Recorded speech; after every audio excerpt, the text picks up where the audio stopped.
Assalamualaikum warahmatullahi wabarakatuh. Pada kesempatan ini saya akan melanjutkan pembahasan tentang pemantulan dan pembiasan pada cahaya.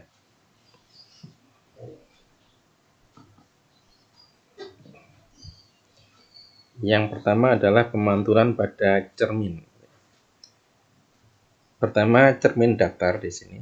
Ini sifat bayangannya yang dibentuk oleh cermin datar.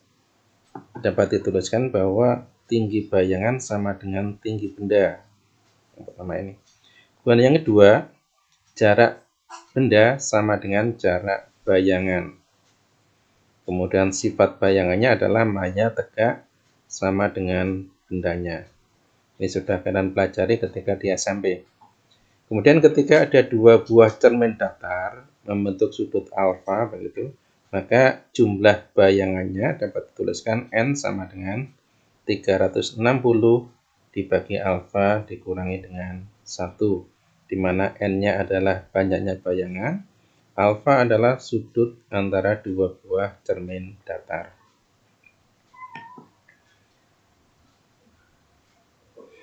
Lanjut berikutnya, yaitu pemantulan pada bidang lengkung. Di sini ada dua. Yang pertama adalah cermin cekung, yang kedua adalah cermin cembung. Kita bahas pada cermin cekung di sini. Kalian perhatikan bahwa persamaan umum pada cermin cekung dirumuskan bahwa 1/F sama dengan 1/S tambah 1/S aksen. Ini persamaan umum, di mana F-nya adalah fokus, S-nya adalah jarak benda, dan S aksen adalah jarak bayangan. Kemudian perbesaran bayangannya dapat dituliskan M sama dengan S aksen per S sama dengan H aksen per H. Ini adalah perbesaran bayangannya. Kemudian sifat bayangan dapat dilihat dari nomor ruang benda dan nomor ruang bayangan. Nomor ruangnya di mana? Dapat dilihat ini antara cermin dengan F, ini disebut dengan ruang 1. Kemudian antara F sama dengan R, ini ruang 2. Kemudian lebih besar daripada R, sebelah kanan ini ruang 3. Di belakang cermin ini ruang 4. Begitu. Aturannya bagaimana? Dapat kalian perhatikan. Jika ruang bayangan lebih besar ruang benda, maka bayangan pasti diperbesar. Dan sebaliknya, jika ruang bayangan lebih kecil dari ruang benda, maka bayangan pasti diperkecil. Dan yang kedua, ketika bayangan berada di belakang cermin, maka sifat bayangan pasti maya dan tegak. Kebalikannya, kalau berada di depan cermin, maka sifat bayangannya adalah nyata terbalik. Kemudian, nomor ruang bayangan ditambah nomor ruang benda itu harus sama dengan 5. Contoh misal, benda berada di ruang 1 misalkan. Benda di sini ya, contoh. Benda berada di ruang 1 benda ini. Maka bayangan pasti berada di ruang 4. Ini sama dengan 5 kan, 1 ditambah 4 sama dengan 5. Kalau ruang benda berada di ruang 1, ini benda, terus ini benda, yang ini bayangan ruang 4. Maka sifatnya dapat kita lihat, ruang 4 berada di belakang cermin, maka sifatnya pasti maya. Kalau maya pasti tegak, karena 4 lebih besar daripada 1 pasti diperbesar, sehingga sifat bayangannya pasti maya, tegak, diperbesar, gitu ya. Kalau benda misalkan berada di ruang 3 misalkan ya. Benda berada di ruang 3, maka bayangan pasti di ruang 2. Kalau benda berada di ruang 3, misalkan di sini atas, maka bayangan pasti berada di ruang 2. Jumlahnya pasti 5 gitu kan ya. Sehingga di sini sifatnya bagaimana? Nih, ruang bayangannya 2, ruang bendanya 3. Artinya ruang bayangan lebih kecil daripada ruang benda, sehingga pasti diperkecil gitu. Karena berada di ruang 2 ini berada di depan lensa, di depan cermin, maka sifatnya adalah maya terbalik, nyata terbalik. Sehingga sifat bayangan adalah di sini nyata terbalik diperkecil,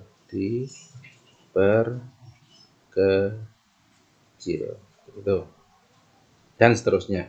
Jadi sekali lagi bahwa sifat bayangan itu dapat ditentukan dari nomor ruang benda dan nomor ruang bayangan dengan ketentuan yang tadi. Kalau ruang bayangan lebih besar daripada ruang benda berarti diperbesar dan seterusnya. Oke. Kemudian pada cermin cekung di sini fokusnya ini juga berharga positif. Kemudian R-nya, jari-jari kelengkungannya juga berharga positif. Diperhatikan bahwa R itu sama dengan 2 kali F. Ini di sini belum ada, jadi R itu sama dengan 2F, 2 kali fokusnya. Kemudian berikutnya yang nomor B, cermin cembung. Cermin cembung, kalian perhatikan di sini ruang 1, ruang 2 dan ruang 3 itu berada di belakang cermin.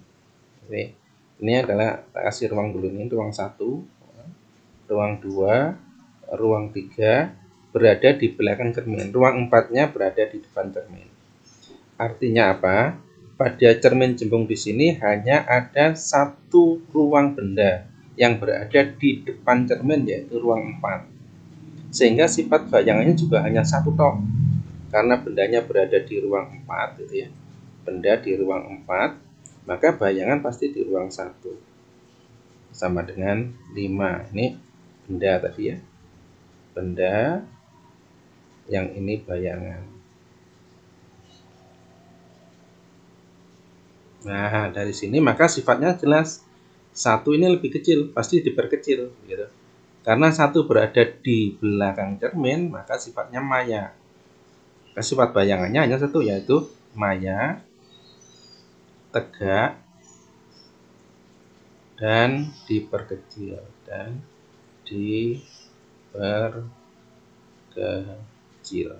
itu sifat bayangannya. Kemudian persamaan lensanya, cerminnya juga sama, 1/F sama dengan 1/S tambah 1/S aksen. M-nya sama dengan S aksen per S sama dengan H aksen per H. Hanya saja di sini fokusnya negatif karena cerminnya adalah cermin cembung. Berada di belakang cermin, maka F-nya adalah negatif. Kalau F-nya negatif, maka R-nya juga negatif karena R sama dengan 2 kali F. Itu cermin cembung. Kita lihat contohnya di sini. Sebuah benda setinggi 1 cm di depan cermin cekung dengan jari-jari kelengkungan 4 cm. Jika benda berada pada jarak 3 cm, tentukanlah jarak bayangannya. B. Perbesarannya. C.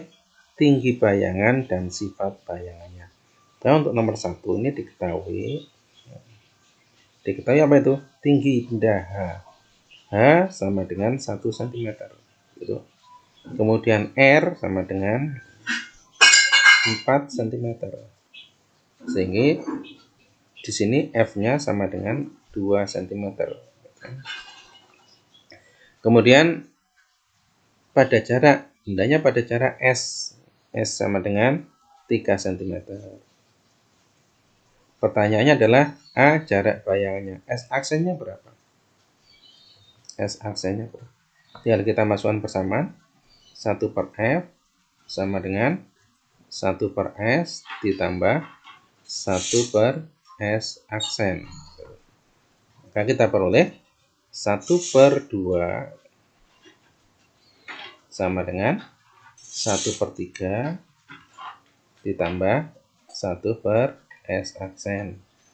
Pindah ruas, 1/2 min 1/3 sama dengan 1/S aksen. Penyebutnya 6 ya. 6 di sini 3 min 2 sama dengan 1/S aksen. Lanjutkan di sini. Maka S aksen sama dengan 6/1 dibalik ya, sama dengan 6 cm. Kemudian yang kedua, yang B, berapakah perbesarannya? Ditanyakan M sama dengan berapa?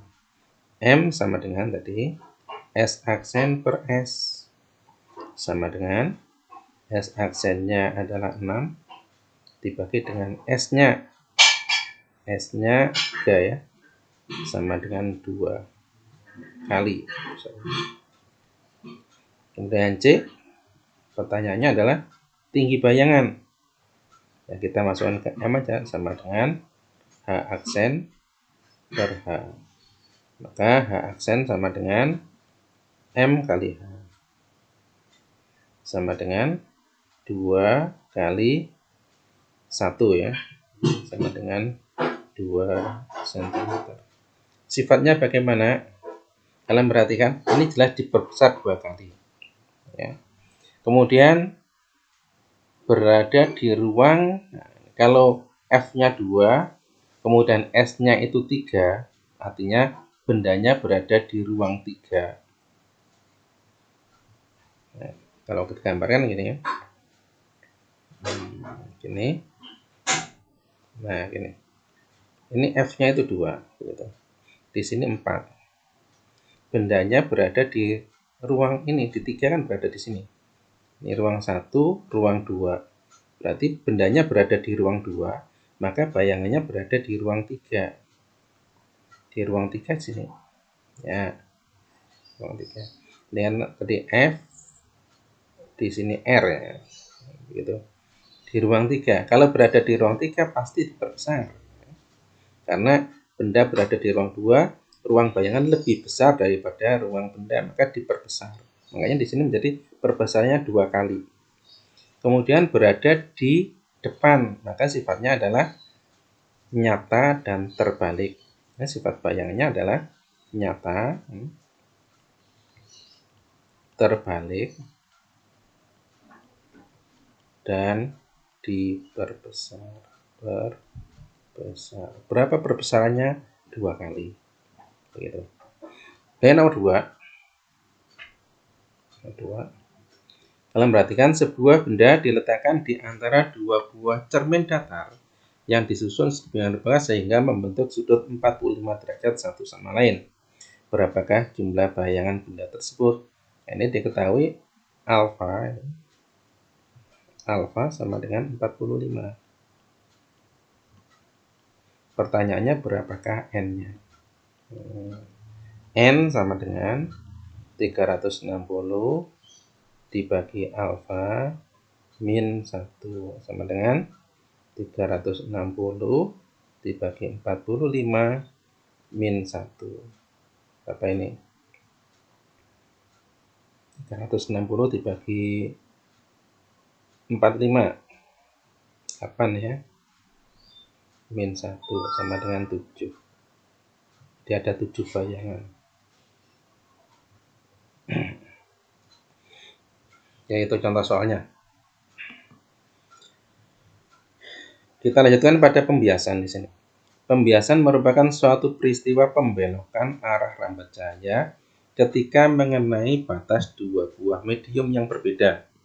Contohnya misalkan dari udara menuju air pada gambar ini ya. Kalau tidak sebaliknya, dari air menuju udara. Maka berlaku hukum Snellius pada pembiasan. Di sini disebutkan bahwa sinar datang dari medium yang renggang menuju medium yang rapat, maka akan dibiaskan mendekati garis normal. Nah, kata-kata mendekati di sini artinya bahwa I sudut datang itu lebih besar daripada sudut biasnya R. Jadi ini ada garis normal, namanya garis normal, tegak lurus terhadap 2 buah batas medium, garis normalnya. Kemudian ada I, ini disebut dengan sudut datang, adalah antara sinar datang dengan garis normal, itu disebut dengan I. Kemudian antara sinar bias dengan garis normal itu disebut dengan R, sudut biasnya. Nah, ketika sinar datang dari medium yang renggang menuju medium yang rapat, maka I-nya lebih besar daripada R. Sebaliknya, kalau sinar datang dari medium yang rapat menuju medium renggang, dibalik ini dari air menuju udara, maka dibiaskan menjauhi garis normal. Artinya R-nya lebih besar daripada I kalau dari medium rapat menuju medium renggang. Ini ya keterangannya. Kemudian ada persamaan lagi N1 sin I sama dengan N2 sin R. N1 sin I sama dengan N2 sin R ini persamaan hukum Snellius. N1-nya adalah indeks bias medium tempat sinar datang. N2 adalah indeks bias medium tempat sinar bias. I-nya adalah sudut datang, R-nya adalah sudut bias. Saya ulangi lagi bahwa sudut sinar datang adalah sudut yang dibentuk antara sinar terhadap garis normal. Sudut sinar bias adalah sudut yang dibentuk antara sinar bias dengan garis normal. Ya, acuannya adalah garis normal. Kemudian dari persamaan ini dapat tuliskan bahwa N2 per N1 sama dengan sin I per sin R sama dengan N21 yang disebut dengan indeks bias relatif medium 2 terhadap medium 1. Jadi N21 sama dengan N2 per N1 sama dengan sin I per sin R. Ya, contoh di sini. Sebuah sinar datang dari udara menuju satu medium dengan sudut 53 derajat. Artinya I-nya itu sama dengan 53. Nomor 1 di sini. 1 ya. Diketahui bahwa I itu sama dengan 53 derajat. Dan dibiaskan dengan sudut berarti R. R-nya sama dengan 30 derajat. Jika indeks bias medium udara berarti N1 karena dari udara menuju sinar datang dari udara menuju medium berarti dari udara N1 sinar datangnya sama dengan 1, maka indeks bias medium sinar bias adalah berapa? Ditanya N2 nya berapa. Nah, tinggal kita masukkan persamaan, jawab begitu. N1 sin I sama dengan N2 kalikan sin R. Tinggal masuk. N1-nya adalah 1 sin 53 sama dengan N2 yang kita cari sin 30. Nah, sin 53 itu berapa? Tuh, kalian mengingat ini. Nah, ini. Diingat-ingat ini kan 53 sama 37 itu sama. Ini 37, nah ini di sini 53. Ini 4. Ini 3. Di sini 5. Jadi kalau sin 53 sama dengan 3 per 5. Sin 37 sama dengan 3 per 5. Sin 53 sama dengan 4 per 5. Depan sudut dibagi dengan garis miringnya. Maka ini sama dengan 1 dikalikan 4 per 5 sama dengan N2 sin 30 sama dengan setengah. Maka N2-nya sama dengan 4 per 5 dibagi setengah. Sama dengan 4 per 5 dikalikan 2 per 1 ya. Sama dengan 8 per 5. Atau sama dengan berapa? 1,6 ya. 1,6 ini adalah indeks bias medium sinar biasnya. Kemudian nomor 2. Sebuah sinar datang dari kaca menuju air. Artinya dari kaca itu menuju air, N1-nya adalah N kaca. N2-nya adalah N air. Jika indeks bias kaca nomor 2 diketahui N kaca itu N1 ya. N kaca sama dengan 3 per 2 gitu. Dan indeks bias air N air sama dengan 4 per 3.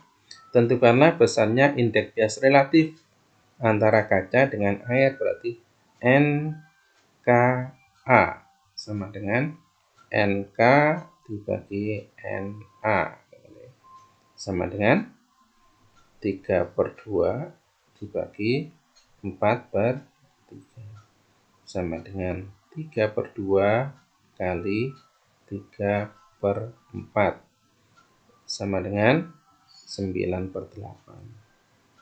Ini adalah indeks bias relatif kaca terhadap air.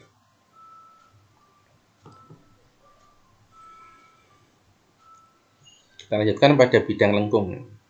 Di sini bidang lengkung, persamaan umum yang berlaku pada pembiasan bidang lengkung dituliskan bahwa N1 per S ditambah N2 per S aksen sama dengan N2 min N1 dibagi dengan R. Ini persamaan umumnya ini.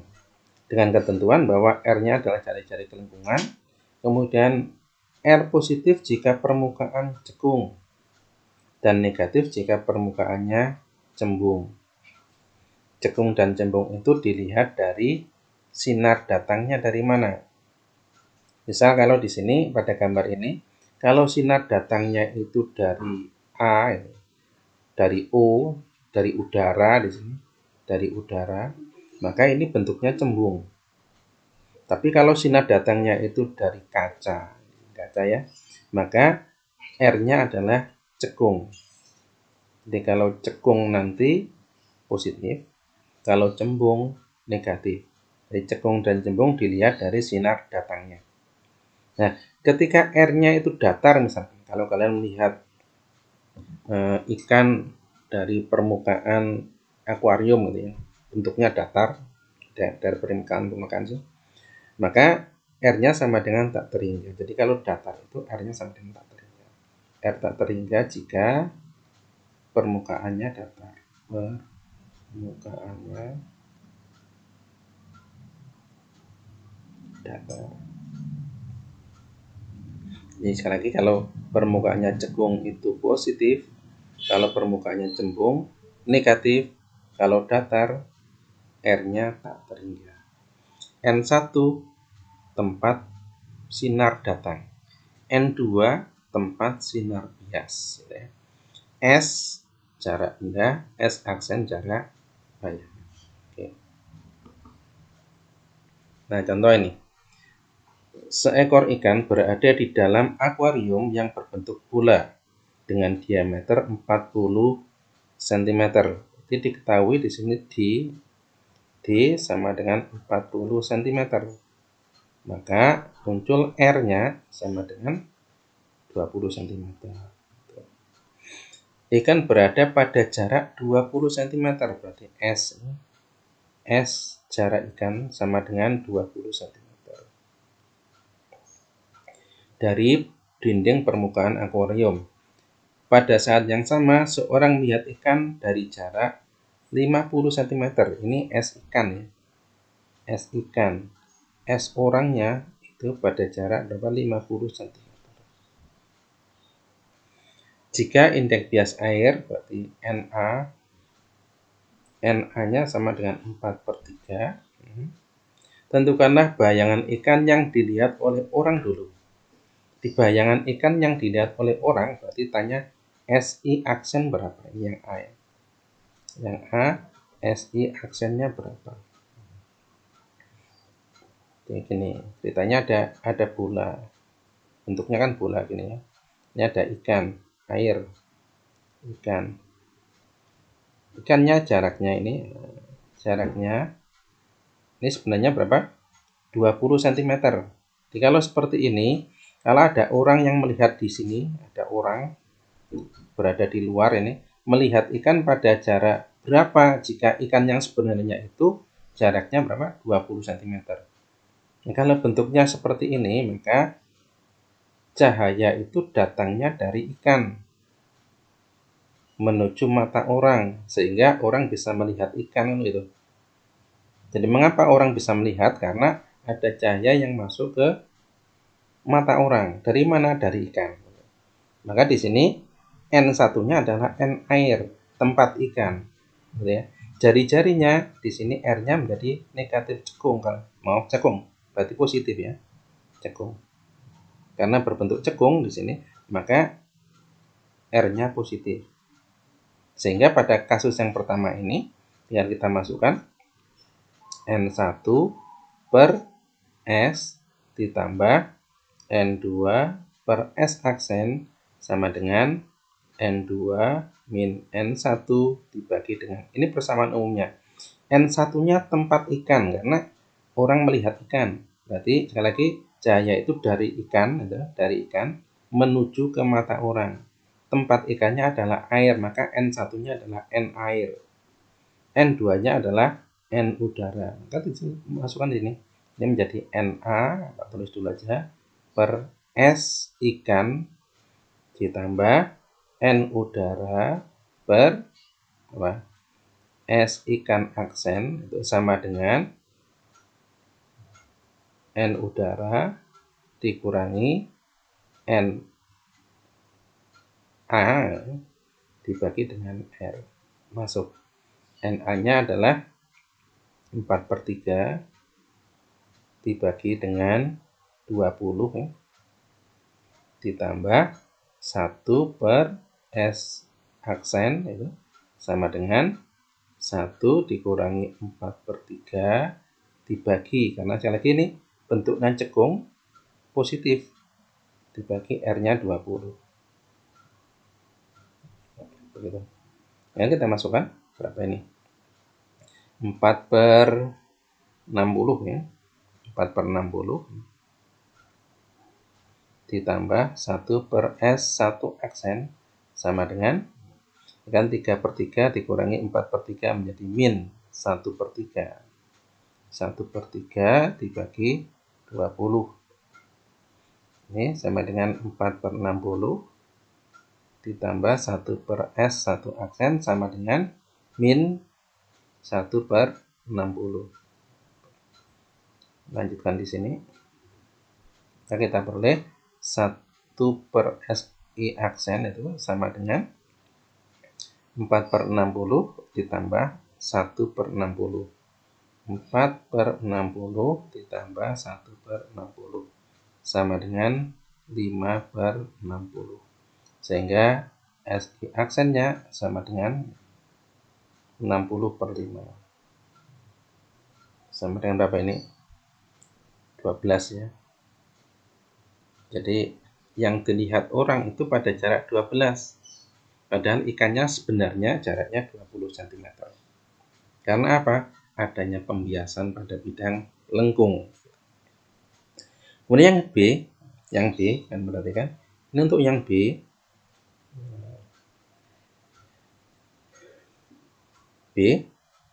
Bayangan orang yang dilihat oleh ikan. Nah, kalau ikan melihat orang pada jarak yang sesungguhnya 50 cm, berapakah bayangan yang dilihat oleh ikan? Berarti di sini cahayanya datang dari orang menuju mata ikan. Artinya N1-nya adalah udara dibalik ya.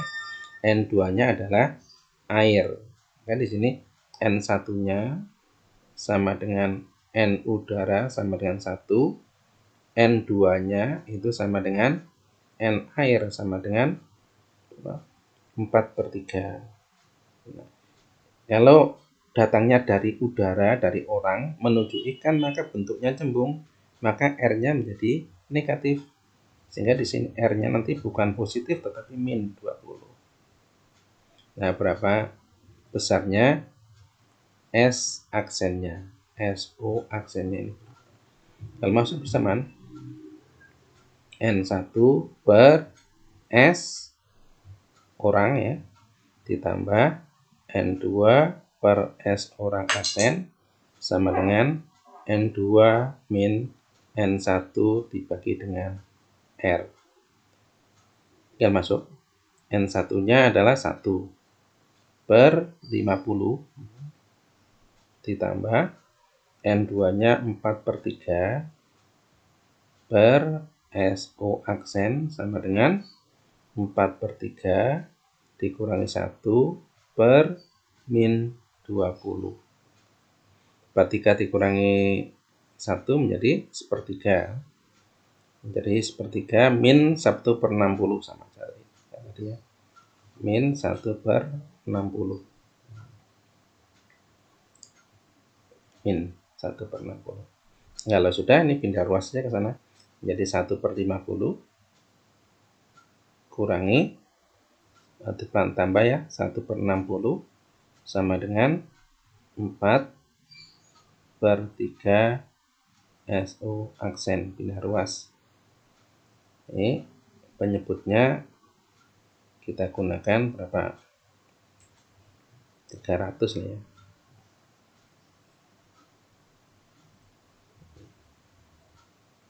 300 di ini 6 ya. 6 plus 5. 4/3 per SO aksen. Ya, tinggal dikalikan saja. Berarti menjadi 11 ya. Enggak cukup di sini. Oke. Ini menjadi 11/300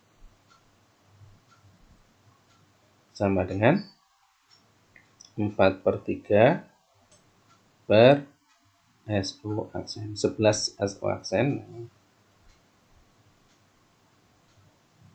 sama dengan 4/3 dikalikan 300 menjadi 400 dibagi 11. 400 per 11 cm. Ya. Ini tempatnya nggak cukup ini.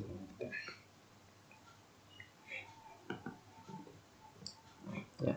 Kemudian yang berikutnya adalah pembiasan pada kaca plan paralel. Kaca plan paralel di sini ada definisinya di sini. Bisa kalian baca sendiri.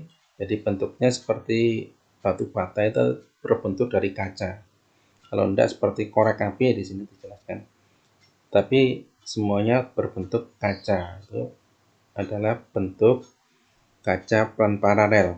Sehingga ketika ada sinar masuk dari udara menuju kaca, maka akan terjadi pembiasan. Kemudian dari kaca menuju udara juga terjadi pembiasan. Dari 2 kali pembiasan inilah maka terjadi pergeseran sinar antara sinar yang datang, dengan sinar yang keluar di sini.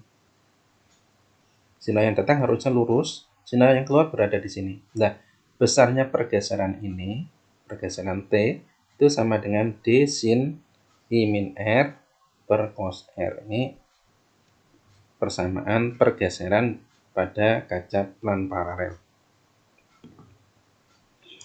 Kita lihat contohnya di sini. Nah, nomor 1 ya. Pada percobaan pembiasan cahaya pada kaca plan paralel, seberkas sinar masuk dengan sudut datang 60 derajat. Artinya I-nya diketahui I sama dengan 60 derajat. Dan dibiaskan berarti R sinar biasnya, sudut biasnya 30 derajat. Jika ketebalan kaca plan paralel adalah 10 cm D-nya, D tebal kaca itu 10 cm, berapakah pergeseran sinar keluar terhadap sinar masuk pada percobaan tersebut? Ditanya T-nya berapa.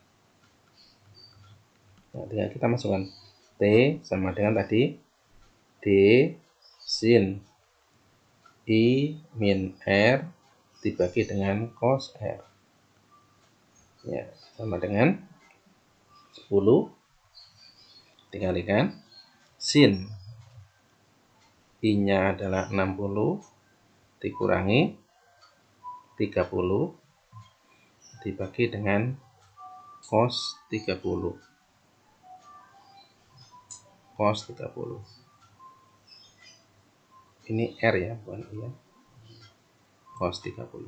Ya, sama dengan 10 kali sin 30 dibagi dengan cos 30. Sama dengan 10 dikalikan setengah dibagi dengan setengah akar 3. Setengahnya coret, itu sama dengan 10 per akar 3. Dikalikan akar 3 per akar 3 sama dengan 10 per 3 akar 3. Ini pergeserannya segitu. Kemudian nomor 2, silakan nanti dicoba untuk sebagai latihan. Lanjut. Lensa ini, terakhir pada lensa. Bentuk lensa secara umum dapat dibedakan menjadi 2. Yang pertama adalah lensa cembung yang disebut dengan convex atau konvergen karena mengumpulkan sinar. Kemudian yang kedua adalah lensa cekung yang disebut dengan konkav atau divergen, menyebarkan sinar. Jadi sekali lagi ada dua.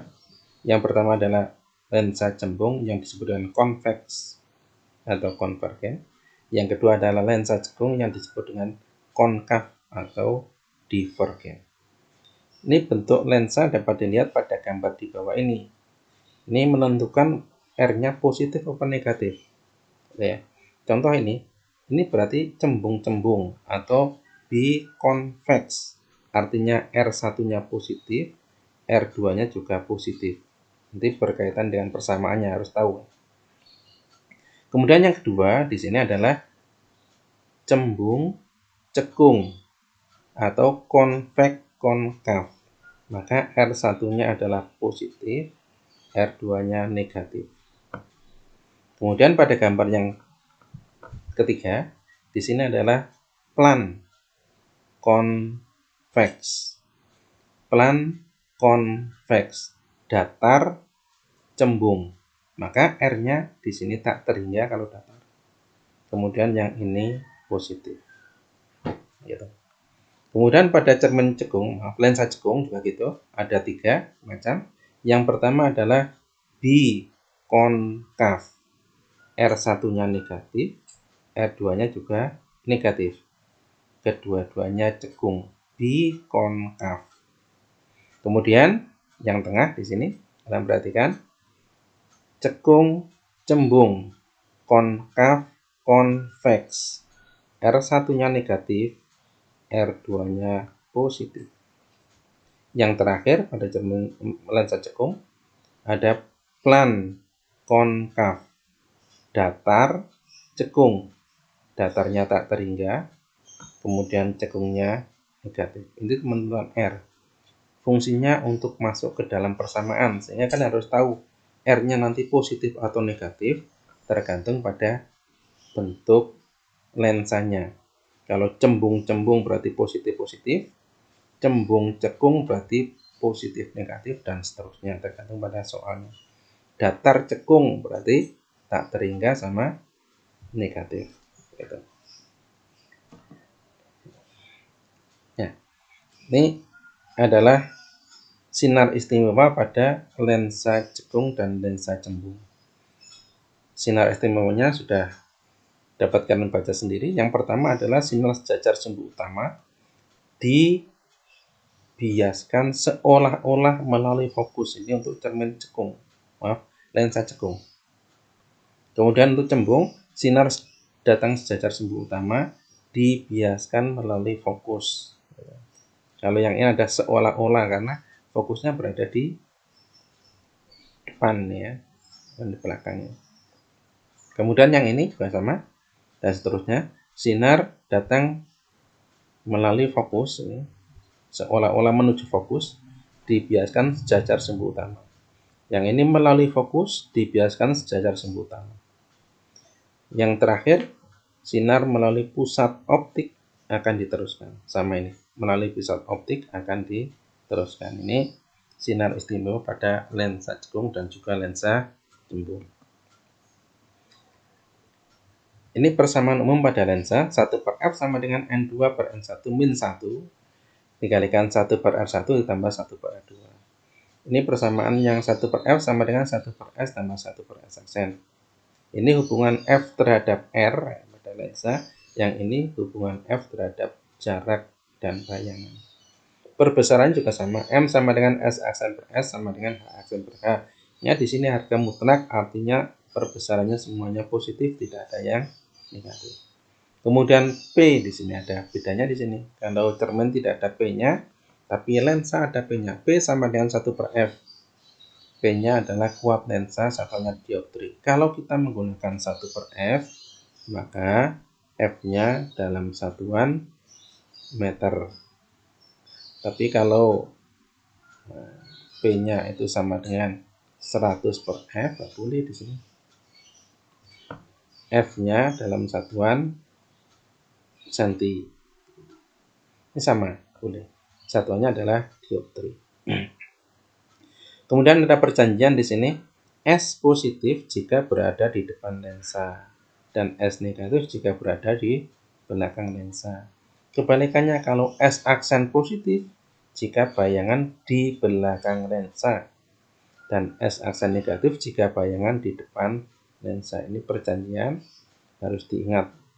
Jadi kalau S aksen sama S itu berkebalikan. Kalau S positif berada di depan, tapi kalau S aksen negatif berada di depan lensa. Itu ya, berkebalikan sama bendanya. Oke. Contoh ini. Sebuah benda terletak 20 cm di depan sebuah lensa tipis yang memiliki jari-jari kelengkuan permukaan pertama dan kedua berturut-turut adalah 15 dan 30. Artinya di sini diketahui nomor 1 dari soal itu, berarti diketahui S jarak benda ya. S-nya sama dengan 20 cm. Gitu. Kemudian R1 dan R2-nya. R1-nya sama dengan 15 cm. R2-nya sama dengan 30 cm. Apabila bayangan yang dihasilkan terletak 30 cm di depan lensa, tentukanlah indeks bias lensa tersebut. Artinya S aksennya itu sama dengan 30 cm ya. 30 cm. Di depan berarti negatif. Karena kalau S aksen berada di depan lensa, maka S aksennya min. Pertanyaannya, berapakah indeks biasnya? N-nya berapa? N lensa. Dah, tinggal kita masukkan ke persamaan. Yang pertama, kita mencari F dulu. Harusnya kan jawab ini ya. Persamaan kan 1 per F sama dengan itu. N2 per N1 min 1 tadi kan. Kalikan 1 per R1 ditambah 1 per R2. Ini untuk mencari N-nya kita gunakan ini, tetapi F-nya belum ada. Maka kita gunakan persamaan yang lensa tadi. 1 per F sama dengan 1 per S ditambah 1 per S aksen. Hubungan antara F terhadap S dulu kita cari F-nya. Kita cari di sini aja dulu. 1 per S ditambah 1 per S aksen sama dengan 1 per F. Tinggal masuk 1 per 20 ya. Ditambah 1 per min 30 sama dengan 1 per F. Ya, berapa ini? Berarti kita gunakan penyebut 60 ya. Sehingga 1 per F sama dengan 3 ya, min 2 ya, per 60. Maka F-nya untuk 1 per 60 ya. F-nya sama dengan 60. Setelah itu baru kita masuk sini. 1 per F sama dengan N2 per N1 min 1. 1 per R1-nya. Tentu saja ditambah 1 per R2. 1 per 60 sama dengan N2-nya adalah N lensa. Di N2 N lensa.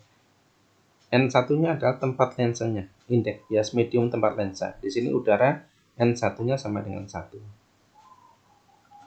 Ini N2-nya berapa? Masukkan N2 per 1 min 1 kalikan 1 per 15 ditambah 1 per 30. 1 per 60 sama dengan N2 min 1 itu. Ini berarti punya 30. 2 ditambah 1, 3 ya. 2 plus 1, 3. 3 per 30 menjadi 1 per 10. 1 per 60 sama dengan N2 min 1 itu dikalikan 1 per 10. Sini lanjut. Tuh. Maka N2 min 1 sama dengan N2 min 1 sama dengan 1 per 60 dibagi 1 per 10 sama dengan 1 per 60 dikalikan 10 per 1 sama dengan 1/6. Maka N2-nya sama dengan 1/6 ditambah 1. 6/6 menjadi 7/6. N2-nya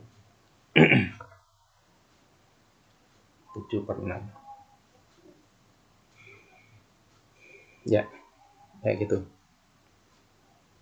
Kemudian yang kedua, sebuah lensa bikonkav.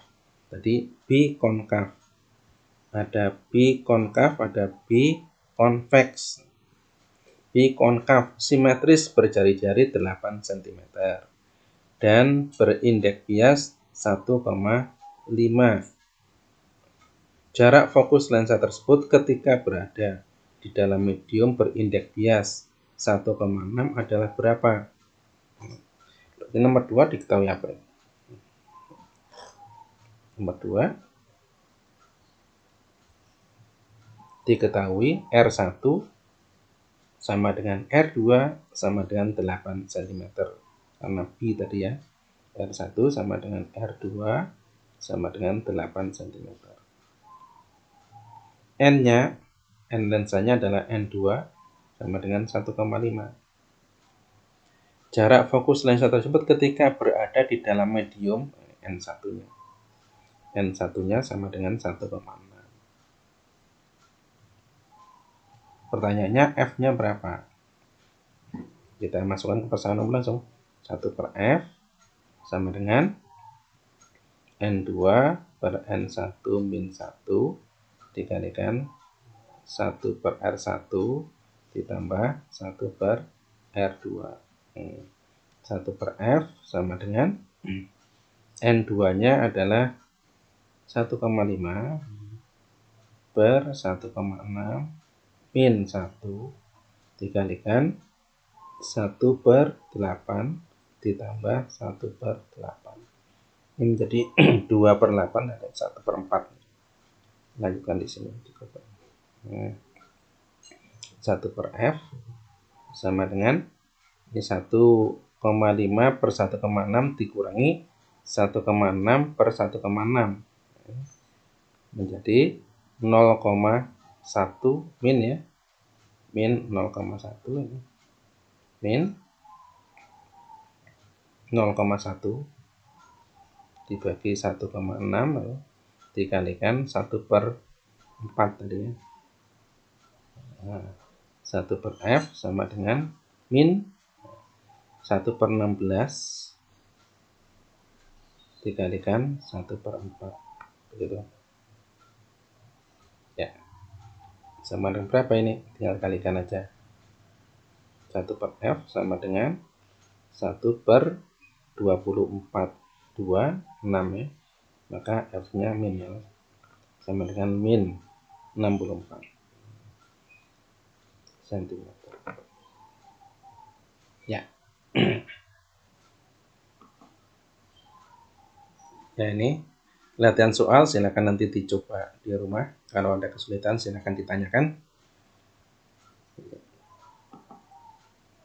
Terima kasih. Salam pembelajar. Assalamualaikum warahmatullahi wabarakatuh.